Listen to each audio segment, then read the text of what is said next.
मेरे प्यारे बच्चों, हिंदी वाग्धारा चैनल में आज आपका पुनः स्वागत है। जैसा कि आप इन श्रृंखलाओं के प्रश्नों का अध्ययन कर रहे होंगे, इसी उम्मीद से ये श्रृंखला आपकी परीक्षाओं के लिए उपयोगी सिद्ध होगी और इन श्रृंखलाओं में पूछे जाने वाले प्रश्न प्रायः किसी न किसी परीक्षा में पूछे गए हैं, जो आपकी आने वाली परीक्षाओं के लिए भी बहुत ही उपयोगी सिद्ध होंगे। तो उम्मीद करता हूँ ये आपको बेहतर लग रहे होंगे। आइए अपने इस श्रृंखला के अगले प्रश्न की शुरुआत हम लोग करते हैं। पहला प्रश्न है हमारा, दादू दयाल के शिष्यों में शिक्षित शिष्य कौन था? ए सुंदरदास, बी धर्मदास, सी दोनों, डी कोई नहीं। तो हम जानते हैं कबीरदास के शिष्यों में शिक्षित शिष्य धर्मदास थे, जो बीजक में संग्रह करते थे लिख करके, साखी समत रामायणी को बीजक में संग्रहित करते थे। और दादू दयाल के शिष्यों में सुंदरदास थे, और दादू दयाल का पूछ रहे हैं, इसलिए विकल्प ए हमारा सही हो जाएगा, दादू दयाल। अगला प्रश्न है हमारा, उसके द्वारा निबंध लिखा गया में वाच्य है? ए कर्तृवाच्य, बी कर्मवाच्य, सी भाववाच्य, डी कोई नहीं। निबंध लिखा गया क्रिया कर्म के अनुसार रखी गई, इसलिए कर्मवाच्य होगा। विकल्प भी हमारा सही हो जाएगा, कर्मवाच्य। प्रश्न नंबर 3, आत्मनिर्भर में समास है? ए तत्पुरुष, बी कर्मधारय, सी द्वंद्व, डी द्विगु। आत्मनिर्भर, अपने पर निर्भर, अपने ऊपर निर्भर, तो ये जो है तत्पुरुष में जाएगा, और अधिकरण तत्पुरुष में ये आत्मनिर्भर होगा। तो आत्मबीति, आप बीती, आत्मनिर्भर, ये सब अधिकरण तत्पुरुष में आते हैं, इसलिए तत्पुरुष का भेद होने के कारण विकल्प ए में जाएगा, तत्पुरुष। प्रश्न नंबर 4, आजीवन में समास है? ए अव्ययी भाव, बी तत्पुरुष, सी कर्मधारय, डी द्विगु। तो हम जानते हैं जिस समास का पूर्व पद, जिस पद का पूर्व पद उपसर्ग होता है, निपात होता है, अव्यय होता है, तो वो अव्ययी भाव होता है। आज इसमें उपसर्ग है, आजीवन, जीवन भर, जीवन पर्यंत, इसलिए विकल्प ये सही हो जाएगा, अव्ययी भाव। आप जानते हैं पूर्व पद प्रधान अव्ययी भाव, जिसका पूर्व पद प्रधान होता है वो अव्ययी भाव होता है। प्रश्न नंबर 5, अनस्व में समास है? न तत्पुरुष, बी द्वंद्व, सी कर्मधारय, डी द्विगु। अश्व माने घोड़ा, उसमें अनुस्वर्ग लग गया, अनस्व हो गया। जो घोड़ा नहीं है, नकारा गया है न, इसलिए विकल्प ये सही हो जाएगा, न तत्पुरुष। अगर किसी में न तत्पुरुष नहीं है विकल्प में, तब उसको हम बहुव्रीहि में ले जाते हैं। प्रश्न नंबर 6, वह आते ही भड़क गया, उक्त वाक्य में क्रिया है? ए नाम धातु, बी तात्कालिक, सी प्रेरणार्थक क्रिया, डी अनुकरणात्मक। तो अनुकरणात्मक नहीं है, क्योंकि ध्वनियों का अनुकरण करके नहीं बनाई गई है। प्रेरणार्थक भी नहीं है, कर्ता स्वयं ना करके दूसरे को से करवाता है, ऐसा भी नहीं है। तात्कालिक, जब एक कार्य के होते ही तत्काल तुरंत, जिसमें समय का अंतर ना होकर क्रम का अंतर हो, तब वो तात्कालिक क्रिया में जाता है, इसलिए विकल्प भी हमारा सही हो जाता है। आते ही भड़क गया, समय का अंतर नहीं हुआ, क्रम का ही अंतर हुआ, आया तुरंत भड़का।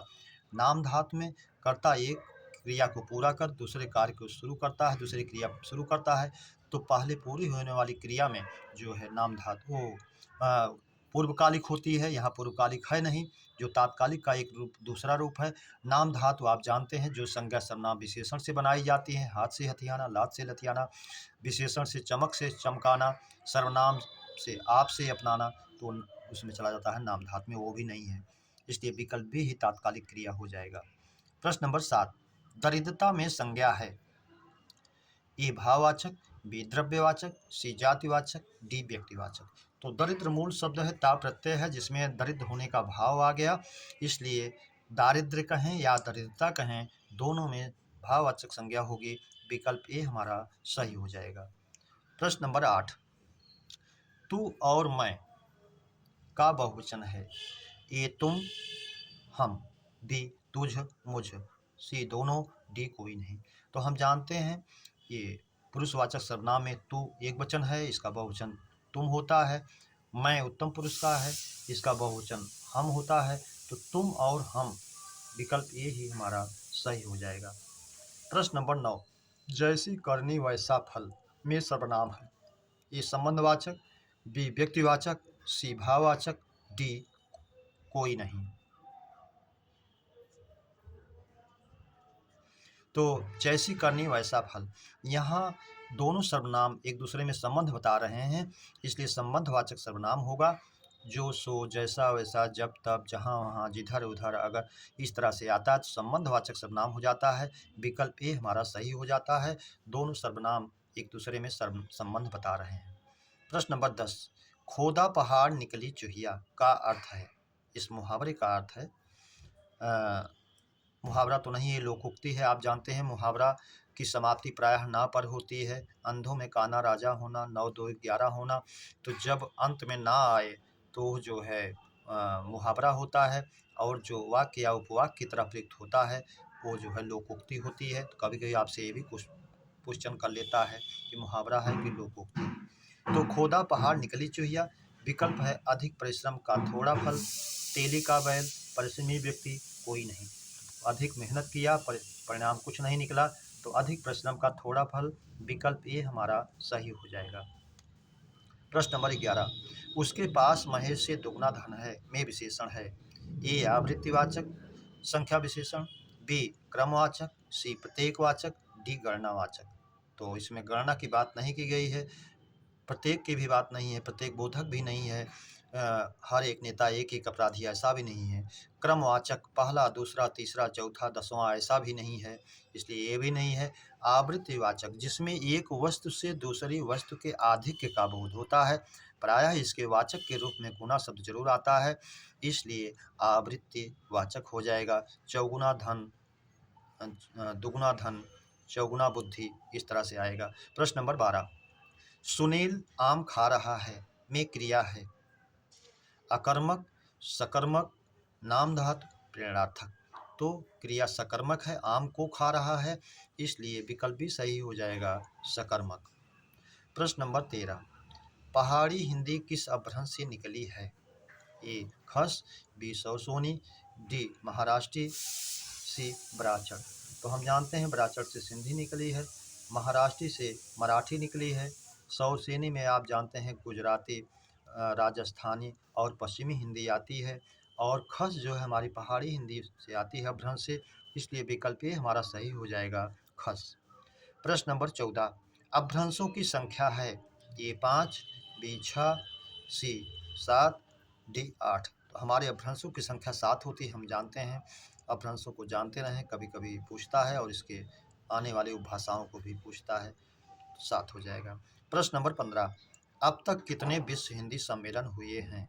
ए 10, बी 11, सी 12, डी 13। तो हम जानते हैं अब तक 12 विश्व हिंदी सम्मेलन हुए हैं, इसलिए विकल्प सी हमारा सही हो जाएगा, 12।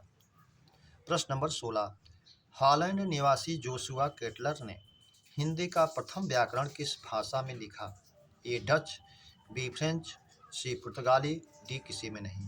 तो ये जो थे हॉलैंड निवासी जोशुआ केटलर जो थे, इन्होंने डच भाषा में हिंदी का प्रथम व्याकरण लिखा, इसलिए विकल्प ए सही हो जाएगा, डच।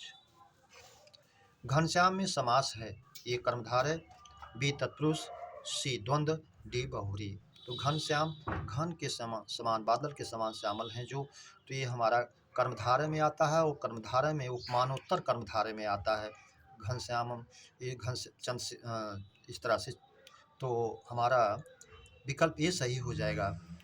विद्युत वेग है, घनश्याम है, शैलोन्नत है, ये सब हमारे कर्मधारय उपमानोत्तर कर्मधारय में आने के कारण ये कर्मधारय में जाएंगे, विकल्प ए सही हो जाएगा। प्रश्न नंबर 18, पगड़ी और लोटा किस भाषा के शब्द हैं। पगड़ी, लोटा, थारी, ये सब जानते हैं हमारे जो है देशज शब्द हैं, तो देशज, विदेशज, तद्भव, तत्सम, देशज में जाएंगे, इसलिए विकल्प ए सही हो जाएगा। जिसकी भाषा की उत्पत्ति का कोई पता नहीं होता, आवश्यकता अनुसार देश में ही गढ़ लिए जाते हैं, वे देशज शब्द कहलाते हैं। प्रश्न नंबर 19, चाय, चीनी, चीकू, लीची किस भाषा के शब्द हैं। ए चीनी, बी अरबी, सी फारसी, डी अरबी। तो चीनी, चाय, चीकू, लीची ये हमारी चीनी भाषा के शब्द हैं, इसलिए विकल्प ए सही हो जाएगा। अगला प्रश्न है हमारा, मनोज का अनेकार्थी है। ए कामदेव, बी सुंदर, सी दोनों, डी कोई नहीं। तो मनोज का हमारा कामदेव भी होता है, सुंदर भी होता है, इसलिए विकल्प सी सही हो जाएगा दोनों। प्रश्न नंबर 21, सूर्य का स्त्रीलिंग है? ए सूर्या, बी सूर्य, सी सूर्य, डी सूर। तो सूर्य का स्त्रीलिंग होता है सूर्य का सूर्या, इसलिए विकल्प ए हमारा सही हो जाएगा।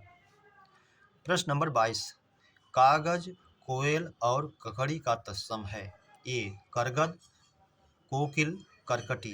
करगज, कोयल, करकट, दोनों कोई नहीं। हम जानते हैं कागज का तत्सम करगद होता है, कोयल का कोकिल होता है और ककड़ी का करकटी होता है, इसलिए विकल्प ए हमारा सही हो जाएगा। प्रश्न नंबर 23, पर्यायवाची का पर्याय है? ए समानार्थक, बी प्रतिशब्द, सी दोनों, डी कोई नहीं। तो अभी पूछा गया था आरओ की परीक्षा में कि पर्यायवाची का पर्याय, तो प्रतिशब्द को पूछा था, तो आप समानार्थक जानते हैं, इस और दोनों होता है, इसलिए विकल्प सी हमारा सही हो जाएगा दोनों। प्रश्न नंबर 24, ब्रह्मा अमृत कमल केश किसका अनेकार्थी है? ए कंज, बी कर, सी कोटि, डी कनक। तो कनक का हम जानते हैं सोना, धतूरा, गेहूं, आटा, टेसु, प्लास, नाग केसर, खजूर, ये सब कनक का होता है, ये नहीं है। कोटि धनुष का सिरा, श्रेणी, करोड़ होता है, ये भी नहीं है।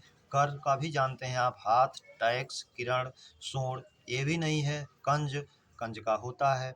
ब्रह्मा अमृत कमल केश, इसलिए विकल्प ए हमारा सही हो जाएगा कंज।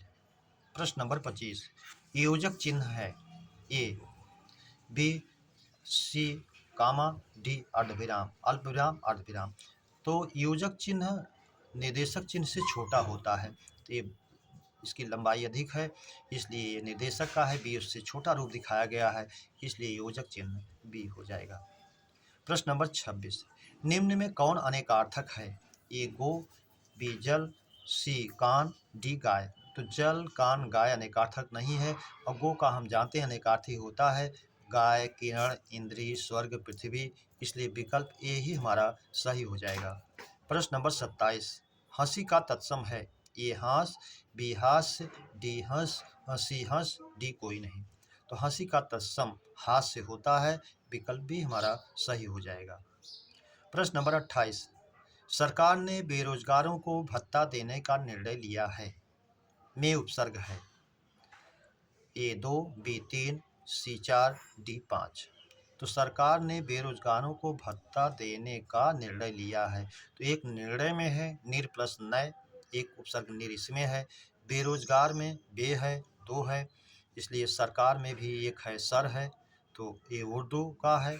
बेरोजगार ये भी अरबी फारसी का उर्दू का है, तो दो हो गया ये। और निर प्लस नय, ये निर जो है संस्कृत का है, तो तीन उपसर्ग बने हमारे, इसलिए विकल्प भी सही हो जाएगा 3। प्रश्न नंबर 29, अम्ब, अम्भ, तोय, कीलाल पर्याय है? ए जल का, बी अनल का, सी समीर का, डी अम्ब का। तो अम्ब, अम्भ, तोय, कीलाल पर्याय है, ये सब जल का पर्यायवाची है। और एक भूलवश अम्ब यहाँ भी दिया गया है, इसलिए ये अशुद्ध हो जाता, दो उत्तर हो जाता है इसका, यहाँ दूसरा कर लिया जाए, आग या कुछ भी कह दिया जाए, हवा, धन कह दिया जाए, जो नहीं होगा। तो ये अम्ब, अम्भ, तोय, कीलाल, ये सब जल के ही पर्याय हैं। कीलाल का अर्थ भी आपको नया लग रहा होगा, जबकि जल होता है, इसका अनेकार्थी है, एक अर्थ मधु भी होता है, एक अर्थ इसका कीलाल का रक्त भी होता है, लेकिन अब चूंकि इसका भी अनेकार्थक है, इसलिए इसके भी पर्याय में आ जाएगा, विकल्प ए हमारा सही हो जाएगा जल। प्रश्न नंबर 30, कल, कली समश्रुत भिन्नार्थक शब्द का अर्थ है?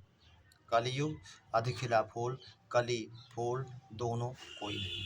तो कल का अर्थ कलयुग होता है, कलयुग, और कली का अधिखिला फूल जिसे मुकुल कहते हैं, तो इसलिए यही विकल्प ही हमारा सही हो जाएगा। प्रश्न नंबर 31, वह दौड़ रहा होगा में काल है? ए सामान्य वर्तमान काल, बी संदिग्ध वर्तमान, सी संभाव्य वर्तमान, डी सामान्य भूत। वह दौड़ रहा होगा या वह दौड़ता होगा, ये सामान्य दौड़ता होगा, ये संदिग्ध वर्तमान का होगा। आप जानते हैं भी रहा होगा, रही होगी, रहेंगे, ता होगा, ती होगी, ते होंगे, तो ये भी संदिग्ध वर्तमान में आता है, इसलिए विकल्प भी सही हो जाएगा। वह दौड़ रहा होगा या वह दौड़ता होगा, दोनों। प्रश्न नंबर 32, सूर्य पश्चिम में अस्त हो गया होगा में काल है, संदिग्ध भूत, संदिग्ध भविष्य, सामान्य वर्तमान कोई नहीं। तो संदिग्ध भूत में जाएगा ये।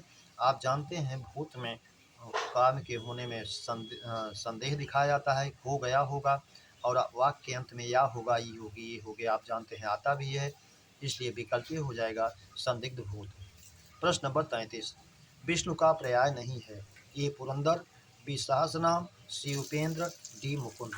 तो पुरंदर इंद्र का होता हम जानते हैं, सहस्र नाम 1000 नामों वाले जो हैं भगवान विष्णु हैं, इसलिए है। उपेंद्र और मुकुंद भी विष्णु का पर्याय है, इसलिए ये जो है नहीं है पुरंदर इंद्र। प्रश्न नंबर 34, गुरमुखी लिपि है, ए अंग्रेजी की, बी पंजाबी की, सी हिंदी की, डी उर्दू की। तो गुरमुखी जो है पंजाबी की हम जानते हैं, अंग्रेजी की लिपि रोमन होती है, हिंदी की देवनागरी है, उर्दू की अरबी होती है। तो गुरमुखी जो है पंजाबी की होगी, विकल्प भी हमारा सही हो जाएगा। प्रश्न नंबर 35, मेरे निमित्त ईश्वर की कोई कृपा नहीं, में कारक है, ए कर्ता कारक, बी कर्म कारक, सी संप्रदान कारक, डी अपादान कारक। तो मेरे निमित्त ईश्वर की कोई कृपा नहीं, ये निमित्त जहाँ आए, के निमित्त, के हित, के लिए, तो वहाँ पर जो है संप्रदान कारक होता है, तो इसमें हो जाएगा संप्रदान कारक, विकल्प सी हमारा सही हो जाएगा। मेरे प्यार, और भी इसको आप जानते हैं, कभी कभी विकल्प को वाचक घुमा देता है, के हित, के निमित्त, के वास्ते, के लिए, ये सब जहाँ भी आए संप्रदान में जाएगा। मेरे प्यारे बच्चों, इस श्रृंखला के प्रश्नों की चर्चा पर चर्चा हम लोगों ने किया। उम्मीद करता हूँ इन श्रृंखलाओं के प्रश्न आपको बेहतर लग रहे होंगे, तो इसे आप अपने मित्रों को भी शेयर करें, सब्सक्राइब, लाइक करें। अगली श्रृंखला के मिलने तक आप सभी को हृदय से धन्यवाद। जय हिंद।